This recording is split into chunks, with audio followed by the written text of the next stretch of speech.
Welcome back to Beyond the Sandbox. I'm your host Matt, and we're here with another episode of KSP. Now, as you can see, the rocket looks a little bit different. These aren't stock parts. I've gone ahead and added in some new mods for us to play with. I was getting a little bit bored with some of the basic stuff, even though we haven't done a whole lot yet. Normally I end up playing with a lot more mods than what we had in the game, so I figured I'd add those in. And rather than kind of keep things simple, I'd introduce all of you to the full game experience that I like to enjoy. So anyway, this rocket is a combination of KW Rocketry and B9 Aerospace parts. In addition to that, we also have Infernal Robotics and the Interstellar pack, neither of which are making an appearance on this rocket, but they will in future episodes. And one of the most visually striking mods that I've added is the visual enhancement pack for the planets. As you can see, we now have volumetric clouds that actually will go by. You can see them scrolling by overhead. And one of the coolest features is, if you look at Kerbal from the outside, it's just gorgeous with this mod pack on here. I have the high resolution textures enabled, and you can see it just makes the planet feel more alive. And if you come around to the back, the dark side here, you can see they've added in the nighttime cityscapes, which may or may not one day be populated, because, you know, up until now, Kerbal kind of feels like there's nobody really there. You're just stuck on this little, you know, island of rocket science, and that's really it. There's nothing else on the planet. Well, at least now, you know, the night side feels like there actually is a civilization there. We're not just on some dead rock. Anyway, enough about the mods. Let's get to what we're doing today. This rocket is going to Minmus. We're going to be checking out the second of Kerbal's moons, and if we have the fuel budget and the time, I might be trying to do a swing from Minmus over to the moon, but we'll see if I can make that happen. That's going to be an icing on the cake kind of goal, stretch goal, if you will, for today's mission. But anyway, rather than sit here and talk about it, let's go do it. So 3, 2, 1, and we have ignition. One of the cool things I love about KW Rocketry is the sound of their engines when they first ignite. That's why I kind of just let that be silent, because that is just a gorgeous noise. You listen to that, it's beautiful. So, yeah, it's just, we've got, for the rocket here we have all 6 boosters firing at once. Then they're going to fall off with the main stage on the inside is a liquid fuel, also KW Rocketry parts, as we'll see. Going up to the main workhorse stage here, that's, oh, you know, I never actually went ahead and stabilized the rocket. So let's just head off any potential problems before they happen. That's a little better.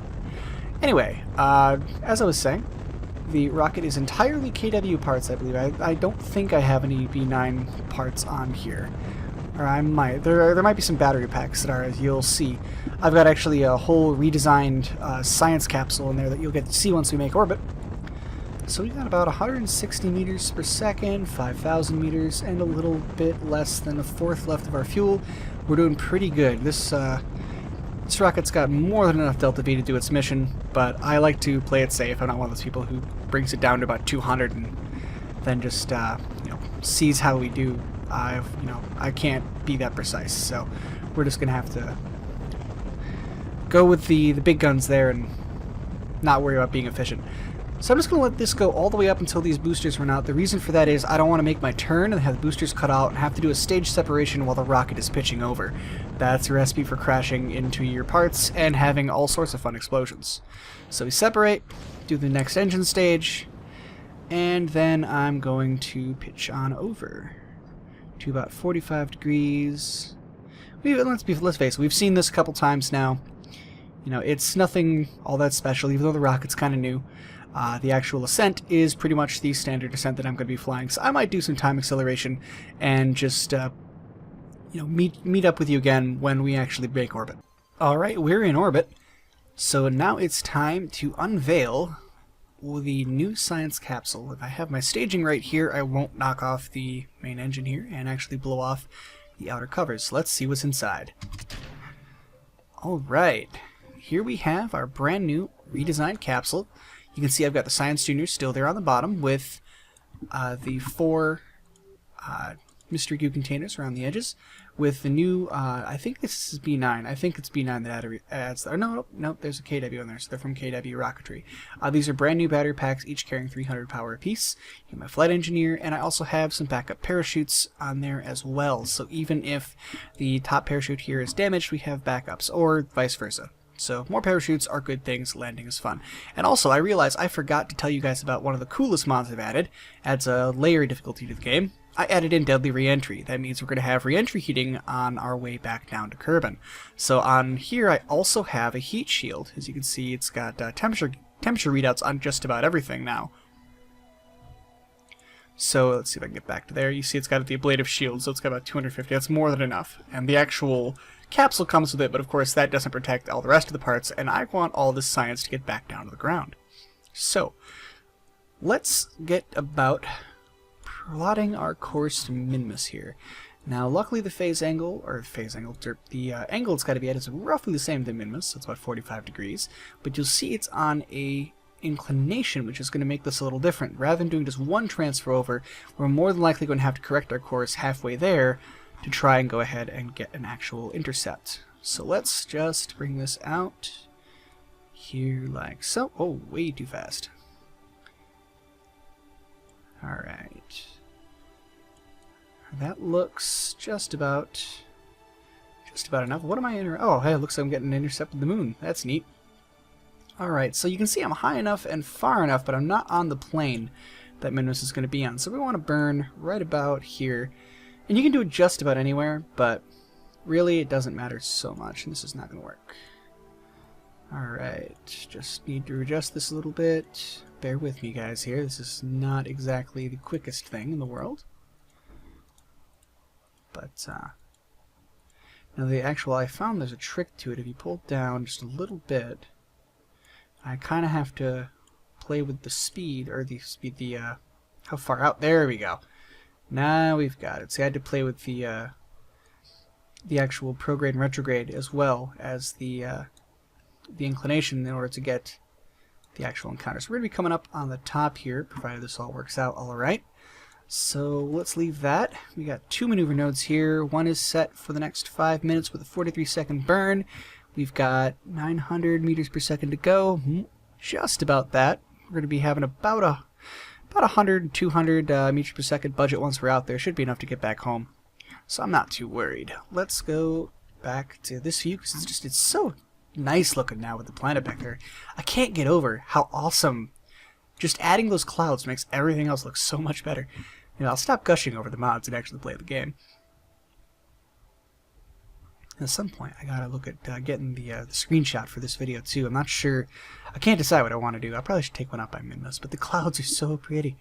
Alright, focus. We're focusing. Oh, that's cool. The moon's right there. Okay, we got about 5 minutes to go. Let's pull up our alarm clock here. And we'll give ourselves about a minute head start. That should be plenty.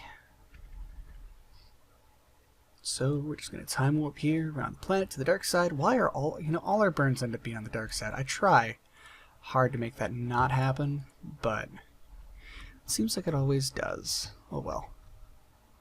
So let's see, I'm going to go ahead with a 20-second burn. Should be good enough. So let's play with this. Hopefully don't blow right by it like I've done before in the past. There we go. We can wait 6 seconds. You guys can bear with me for another 6 seconds, can't you? And here we go. That should get us pretty close to the orbit I've sketched out. We'll have to see once we get underway here. And I'm going to actually go to the cockpit view because I want to make sure that I am going to be right on the money for this. So bear with me. I'm not going to stay in here for too long. I'm just using this to guide. There we go. So now I know I'm right on the blue thing. The little marker there. So we got about another 300 meters per second. Using up a decent amount of fuel, but we should have plenty left over. We got easily twice as much fuel left as we need for the burn, so I'm not too worried about it. Let's try to stay on marker here. Alright, we got ourselves good there. Let's go ahead and kill off that maneuver node. And we are right about there. That looks pretty good. So let's plot our second. Now I could go ahead and plot this back here, and actually I probably would save a little bit of fuel. So let's see, because the closer back here, away from the point you're trying to go, that you set up your maneuver node, and you actually make your burn, the far greater chance you're going to have of actually, or not the far greater chance, sorry, you're going to have a much more efficient burn. The problem is that you wait till you're out there because you want to be able to get it more accurate. When you're farther away, it's harder to get it more accurate. At least it is for me. I don't know, that's my attempt at being sciencey for the day. Okay, we've got an encounter set up there. So let's actually see. This is the important one, because I don't know if I'm going to be able to make this burn or not. At least make it accurate enough where it's going to have any kind of effect. That's what I'm looking for. So we're going to do another, got an hour and 15 minutes. Minutes is way out there. It's going to take about 4 days there and back. So we're going to set, let's see, 1 second burn. So we're going to go for a minute out and just do some pretty hardcore time acceleration here. So we're just going to watch as we sail away from Kerbal. Oh, that is such a cool shot. If we weren't going to Minimus, I would totally make this the screenshot, because that is just, look at that. It's beautiful. I love it. Yo, I don't care. I don't care. This is becoming the screenshot. Bear with me, guys. Right there. That is beautiful. I love it. Okay. Onward. Towards the planet. Well, the moon. I suppose it's not really a planet if it's not orbiting the sun. Alright, so we're on course here. As you can see, we're all set up, ready to go. Got about a 1 second burn, 4 to 3 seconds to wait. Let's go ahead and just bring this down here, because who likes waiting around? Alright, and here we go. Alright, let's see what that bought us. Alright. Looks like we've got ourselves an encounter. So you see I got the enter the sphere of influence and exiting. About 3-hour window there, so we got plenty of time to maneuver once we reach it. And looks like we're going to loop around again if we just stay on course, but we're not going to be doing that. So let's set it up for the maneuver. Here, let's give, I don't like waiting around too long for the sphere of influence changes, so let's go ahead and begin our long journey out to Midness. So 2 days in a tiny little capsule in a spacesuit. I don't even want to know what that would be like. And you know, this is actually a lot more accurate to what the Apollo missions went through than, say, going to the moon here. That's a very, you know, simple orbit to hit. This is more, you know, representative of what it was like to try to get to the moon. It's farther out. Distance for travel is about the same, roughly. I mean, they obviously scale it down, but the travel time is about the same, I should say. And, of course, the moon is a little bit on an inclination as well, so it's a little bit more accurate, I feel. There we go. We got our orbit there. We're coming up right over the pole there, so we're gonna wait another hour till we're at Periaps. And how much does it take to get us into an orbit? Or do I even really want an orbit at this point? We're just doing a flyby. I don't want to necessarily get into an orbit. I think we get the same amount of science if we're in a high pass as a low pass. Let's just try to get a return trajectory here, because we only got 146 meters per second left. I don't want to have to risk trying to get into orbit. Sorry, it's gonna be kind of disappointing, I know, but I'd like, oh, we could, if we had the fuel, I would go to the moon as well, but we don't. So we're just going to go ahead, and actually, let's just cancel this. How close am I getting on that? Oh, you know what? Think that we're just going to, I can't make a maneuver node on a different sphere of influence, I don't think. So we're going to make one little course correction right there. Actually, no, we're going to wait. We're going to do our science, we're going to get out of the sphere of influence, and then we're going to set up our maneuver node. We got plenty of time to worry about it, and I don't want to have to worry about sphere of influence changes. So, let's go ahead and collect our hard-earned science. This mission's gone way too well lately. I can't believe that this is going this easy. Usually something explodes, or I forget something, or something's gone wrong, but it's just been, you know, pretty standard. So we're just going to go ahead, collect all the science we can here, take full advantage of the entire science package we brought with us, and hopefully this is going to get us another good couple of unlocks back at the tech tree, so we get some more fun toys to play with. I'm really looking forward to getting the docking clamps, or whatever they're called, the docking ports enabled, because I want to be able to make some space stations and multi-part ships, and I can't really do that with us just going out and you know, in these little excursions here. So. Okay, we got Jeb out here. He's going to do an EVA report. He's got 32 science there. It's not bad. If you look here, we actually have new things. This is part of the interstellar pack. You have radiation exposure to the crew when they're outside. So you see the radiation he's taking is, you know, 1.6 sieverts a year, which isn't, I mean, it's not it's big, but it's not going to be lethal at this point. An accumulated dose for being out there, and then the status of the radiation is pretty high. So he doesn't want to stick out here for too long, just because that's going to be not very conducive to his health. I gotta imagine that's going to be some some tough times there. I don't think Kerbals are impervious to cancer any more than we are. So did we already do the crew report? I don't remember. Yes, we did. Okay. It looks like that's all we can do. I think I'm going to need a better science capsule. I like this one. I like its design, but I want more parts to play with. That's the nice thing about the KSP interstellar pack, is they actually give you some more science tools to use. They give you like a little radio, or no, I don't know what it's called. Magnetometer? I think that's what it's called. Excuse me for not knowing the names of things. But yeah, they give you a magnetometer, and then the seismometer works a little bit differently too, where you slam stuff into the ground to get your science data. So it's actually kind of neat. And then, of course, the magnetometer is used to pick up the magnetic fields of planets, and also to detect how much antimatter is trapped in the magnetic shields around the planet.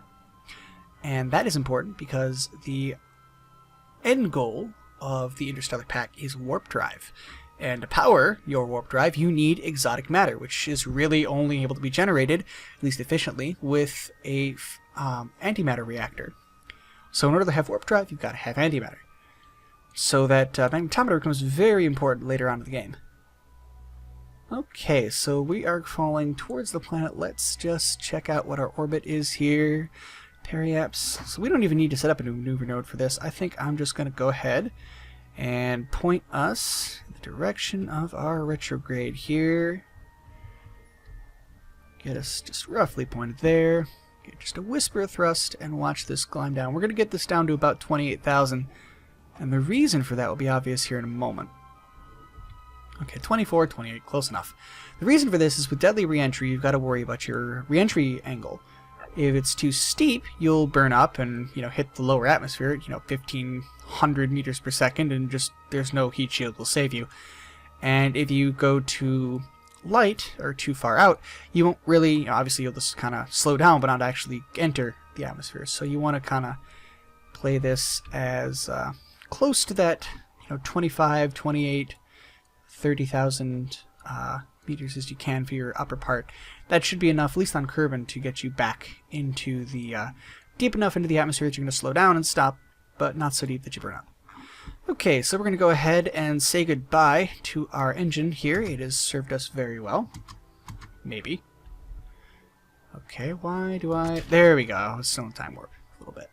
Okay, so our engine's going to go sailing off safely away. We're going to get ourselves oriented for reentry here, and this is going to change by the time we actually have to deal with it, but at least getting close is important. There's the moon again. Say hello, moon. Alright. And the music has stopped, so now we are officially coming in for a landing. So let me get me on course here, and I'll show you kind of what happens with this. The temperature here, you'll see it start to heat up. On this heat shield, see it's at -40, it's slowing down, it's coming down. Actually, it's coming down fairly quickly. And very soon, we're going to start to see this heat up and experience our reentry effects. Now, it doesn't add any actual visual stuff. It's the same flame and fire as it was before. The only difference is that now those flames actually do something, and I have to worry about where my parts are, which is why they're all concealed up above the Science Junior and behind this little flame, or behind the heat shield here, because if they weren't, they would actually experience enough temperature to blow them off. So you see this is about 500 right here. We look at this, it's nice, that part's heating up a little bit, but these back here are all real nice. Uh-oh, I heard something explode. I think that, okay. Hoping that was our rocket engine there. I'm not quite certain, but I hope. So anyway, we're just coming through the reentry here. You see our blade of shielding is being worn away by the temperature. We're at about 800 degrees Celsius there. 200, which is not great, but it's serviceable. And a comfortable -5, even though the thing is quite obviously taking plasma. It's not perfect, but the mod is better than nothing for making reentry at least a little bit difficult. Otherwise, you can just slam it at 90 degrees and not have to worry about it, because, screw realism. Of course, this game is about a bunch of little green men with rockets that would never fly, so realism is not exactly something I guess I can make a claim to. Okay, looks like we're coming out of it, the worst of it here. Should be leaving all of this flame behind in just a couple of moments, and I'll pop the chutes, and this particular mission will be over. Now, I do have some new stuff planned with the new science we can get. Like I said, if we can get to the docking ports with the science we've gotten here, I think that my next goal will be to make a refueling station for future missions, so we don't have to worry about getting everything out of Kerbal orbit or directly off of the planet. We can just park things up there and then go from the station. So, but we'll see where we get. We might not be able to do that. We might have to have a different plan. I can now make rockets that are capable of making other planets, so I'm sure we'll see interplanetary travels here before too long. Alright, I think it's about time I pop the chutes. There goes the heat shield off the bottom, because we don't need the extra weight holding us down. I'll turn off the ASAS there, so we actually, will roll with direction of travel, which is weird, because we're still not. Okay, there we go. I think it's just aerodynamics keeping us up. And then I'm going to manually pop this third chute, because you see here I got my staging set up, and this is the ring, this is the abort mission ring that basically falls off if I hit the little abort key up here. We don't want to lose our science data, so we're going to go ahead and just pop this manually. There we go, now we're coming up. Now the capsule goes and tilts into the Reentry configuration. We're once again splashing down in the ocean. Seem to be really good at hitting the water and not so good at hitting the land. Well, maybe I'll have to try and actually land this thing back at the spaceport. That'd be kind of an interesting challenge. Maybe next mission. Whew. We'll have to see. I'll have to first get good at it, because I don't think I can do it now. Anyway, and the big chute's deployed. We're coming down at 5 meters a second. That's nice. A little fast, but it's good. And I'm just going to time accelerate here through the rest of this, because honestly, this part is really boring to watch. So I'll see you in a few minutes at the Science Center to see what we can unlock.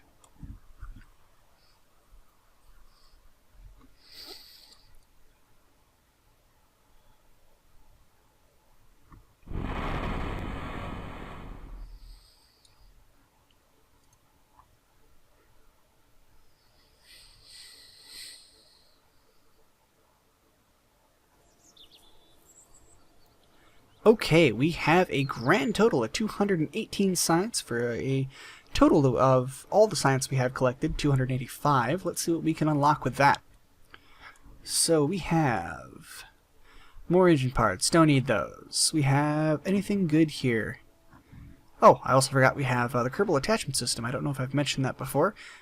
Keep remembering mods that I didn't tell you guys about. We have that as well, so we can add parts to the spaceship after we're already in space, so the Kerbals can actually make repairs, which is kind of neat. Also, I think you can do things like make fuel transfers and whatnot between ships as well. I don't see what I'm looking for here, which was to have some kind of docking clamp, and I think I have to take this to get it, but oh well. Some extra landing there from landing gear there from B9, and we have some more science parts. Those could be useful, but I don't want them until I have the ability to get actual connected stations. Got a new probe, which would be kind of neat. Do some aircraft, I suppose. Doesn't look like I'm going to be able to get those right yet, but let's see what we can get. We've got 90 science. I'll have some more. Let's see. Ooh, I know what that is. That's what I want. Where is it? There they are. There's the docking parts. And 160 at 195. This is going to be all I can afford. But I think that this is going to be our immediate goal, is to buy these here. So we got the lander cans. We can put a whole lot more stuff up into space. And I think this is going to be a lot better. So as much as it's really... Ooh, what's this? Oh, that's the grabbing unit from the asteroid. So we'll have to do that at some point too. We got a lot of stuff we can go and do. But anyway, I'm getting ahead of myself and just looking at all the things I can't buy. We came here for a mission, and I'm not going to ignore it this time, so we are going to buy this. We don't have enough for anything else, I don't think.